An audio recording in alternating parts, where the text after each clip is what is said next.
Hey, what's up guys? Jerome here from the Bonsai Supply, and today I wanted to take the opportunity to show you guys some updates on some of the most recently worked trees. So they all have leafed out fully or have recovered from what I did to them, and so now I wanted to show you what they look like now, and then I also explain a little bit more about what my next steps are. So let's get right to it. Here's the first tree. So here we have the Weeping American Elm root over rock, and this seemed to have been a really big crowd pleaser. Everybody seemed to have loved it, and I'm actually really happy with the outcome itself as well. As you can see, the tree is growing very happily, and some of the branches have extended over a foot in just like a month and a half, so they're very fast growers.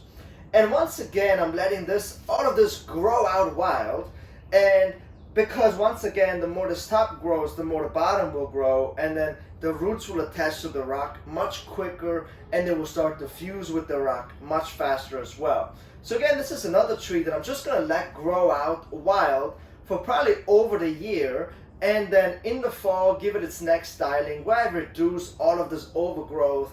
But I'm not going to really style it too much now for probably this year and probably part of the next year, because I just want it to grow out, and all this growth that I let grow out, the only purpose of that growth is just to attach the tree to the rock. That's it. And then I can come back in and then really refine the tree and refine the weeping style. But the branches here have already taken, as you can see, like some of the back here, I already took off the wire off these because it started to cut in. That's how fast they grow. And just so you know, like this tree, although it is upright growing, the branches stay downwards once you wire them down. And once you have the main branches in place, the secondary and the tertiary branches, then you can just continue to do or to maintain this weeping style by clip and grow. And so over time, we can turn this into a really impressive piece, even though it is not weeping right now. But as it's aging, with the clip and grow method, it will give this natural weeping look of an old elm. And actually, mostly all of the deciduous trees, as they age, the branches start to naturally weep. And that's how you know that a deciduous tree is very old, when the branches start to weep. So it's kind of the same idea here, even though the weeping is a little more exaggerated than you would see on something that was grown out in the ground. Nonetheless, I think it is a great composition. Alright, so next up we have the Pyracantha here, which I created this root over rock or tree wrapped around rock style, whatever you want to call it. It is coming into its own now. It has completely filled out, as you can see, and it's a very quick and aggressive grower, and I think it's looking really good so far. So the outer canopy, I have it where I want it to be, and now I just have to focus on thickening up the right branches and then start to work on ramification. It has already flowered for me earlier in the year. As you can see here, I took a little video of the flowers. They come out green and then they turn white, and they are absolutely beautiful. And then right after it finished flowering, it started to produce some fruit, and now I know this tree has red fruits. So that's also very good to know. I repotted it into this Japanese container, and I think it is starting to look really good.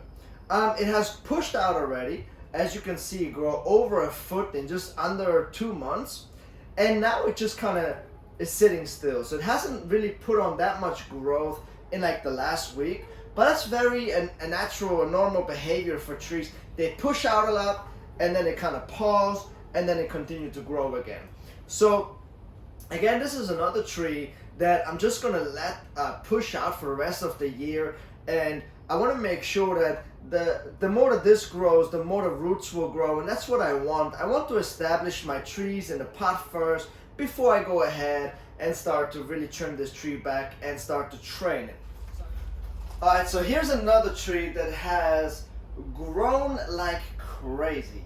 So ever since this tree started to wake up, I kept it inside the greenhouse in hopes that it would flower. I did everything correct, but it has not flowered yet. However, it is growing like absolutely crazy.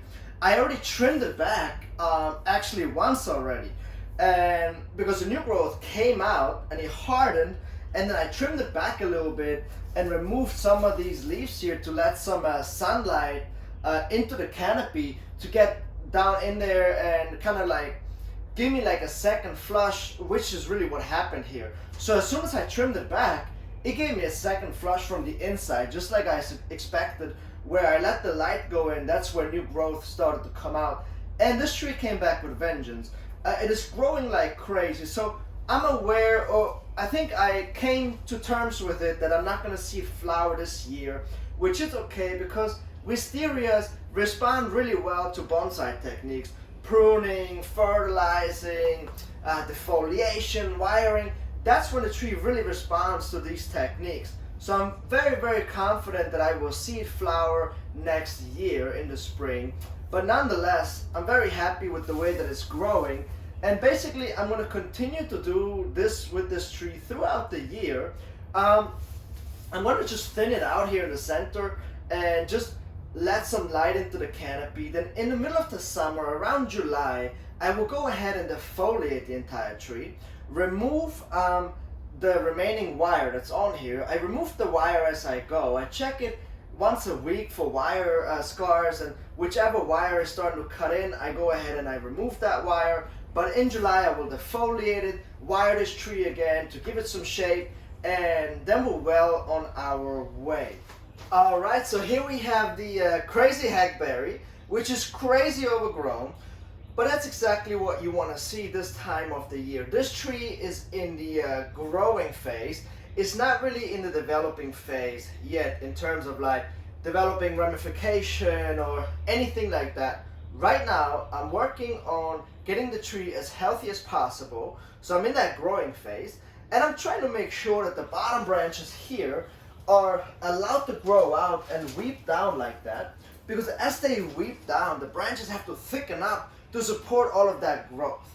Now the top here, however, I'm getting very close to trim the top back because the top branches, I want them to be thinner than the bottom branches. The bottom branches are the oldest branches on the tree, so I want those to be thickest, but the top, I'm just getting ready to prune them back and bring them into shape. Now there's two branches on the top that I'm going to continue allowed to extend. One is this one, and then the other one will be this one up here. These are the two leaders on the tree that I'm going to allow to grow out to heal over these two sections. So the cut section here and the cut section there. But otherwise, I'm going to start to prune the top back to start to work on getting secondary branches up there that are thinner. And then the bottom here, I think I'm just going to let the bottom continue to grow out for the rest of the year. Now, I already had to remove the wire, so I wired it right in the fall. And then this spring, the branches started to grow into the wire, or the wire started to grow into the branches, and so the branches are set exactly how I want them. So the shape is set. I was able to remove them, and now I'm going to let them grow out to thicken out these main branches. And then in the fall, I'm going to go ahead and then defoliate it and then balance out the growth again. And that's something that you have to do when you develop a tree like this, especially a deciduous tree. You want to take your time. You want to let certain branches extend and keep others cut back, just to then later be able to balance, to create a more balance throughout the tree, which is much easier. And that's just something that you have to do when growing deciduous trees. They do not look good right from the start. They do look a little bit like a hot mess like this one for a very long time before they start to look good. But once they start to look good, then they will look really, really good. So this is a Japanese maple that was collected from my friend John, and as you can see, I decided to keep it as a triple trunk. So the main trunk here, another trunk here, and another one here. And I already went ahead and shaved this section down and also shaved this section down. I waited for the first growth to harden off, then I went ahead and made these cuts, covered them with cut paste, and now everything that you see here is actually already the second growth. So the leaves come out bright red in the spring, and then they're going to turn green.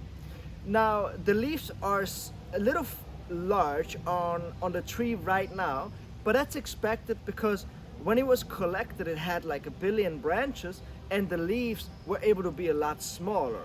Now there's not a lot of branches on here, so therefore the leaves come back a lot larger, which is okay, because as I develop more branches and the tree stays in this pot for a longer period of time, that will help to shrink down the leaves as well. So this is once again another tree that I'm just gonna let grow out this time of the year, and then in the fall probably give it its next styling where I go ahead with wire and I adjust the branches. But for right now, I want to make sure that this tree can push out as much as possible, grow the top, grow the roots, get the tree established, and then we can start to talk about training this tree and turning it into a bonsai tree. So now this tree in particular has raised some eyebrows, and if you did not see the video, here is what I did. I took these as cuttings, so I just cut these branches off of a Japanese maple and basically drilled through the bottom and attached them into this tray. And so now this raised a few eyebrows in terms of like, I don't think this is gonna work, and you were very hesitant to believe that this could actually work. But as you can see, all of the trees have leafed out, and they are continuing to leaf out. So on the trunk line here, you can see the trunk is starting to bud all over on all of these trees. And there's different foliages, obviously. It has pushed out, so it has survived what I did to the tree. What's interesting is that this tree in the front has red leaves and had red leaves from the beginning, but this tree in the back has green foliage with red tips, but they came off the exact same tree. So this branch with the green foliage was actually on top of the tree with the red foliage. So it's quite interesting to see how some of them have green foliage and some of them have red foliage, even though they came from the exact same tree. Now in terms of success rate, this is only really possible if you set the tray straight on the ground and you miss the foliage several times a day, and you keep it out of direct wind. This is essential in order for this to actually work. Also, this is a very slow process, so I'm not going to work on this tree for another 2 years most likely. I'm just going to let it grow out. I'm going to basically ignore it on a level. I just come in every day. It's still in my greenhouse to this day, and it's probably going to stay in here throughout the summer as well. I want to make sure that it stays out of wind and that I have the control over the tree. So inside the greenhouse, that's a lot easier for me to do. So I'm just going to mist it several times a day like I have been, and I just watch it, and then I start to fertilize, and I just keep it healthy. But then in about 2 years, when all of this has grown out to about here, that's when I will go ahead and start to make the first cuts, trim them back, start to wire, and actually start the training. And I do believe that drilling into the core of the cutting and then screwing it in the bottom of the pot, I feel like that's where the secret sauce lies. And that's what makes it successful rootings. And that's what I think makes the rootings more successful. And obviously the ground-to-ground contact is essential. So this is already it for the update. I hope that you guys enjoyed this video, and as you saw, all of the trees that we did, the different techniques that we used, they all are starting to work. They're starting to pay off just a few months after we applied them. And so I wanted to show you these updates so that you guys can gain confidence in the techniques that we show here and actually see that they actually successfully work. So please let me know what you guys think of this video. Let me know which one is your favorite, or which one of the updates that I showed you guys were most excited to see, and which ones you're most excited to see to watch continue to develop over the next several years. So this is it from me today. Thank you guys so much for watching. Please subscribe to our channel, and I will catch you guys next time.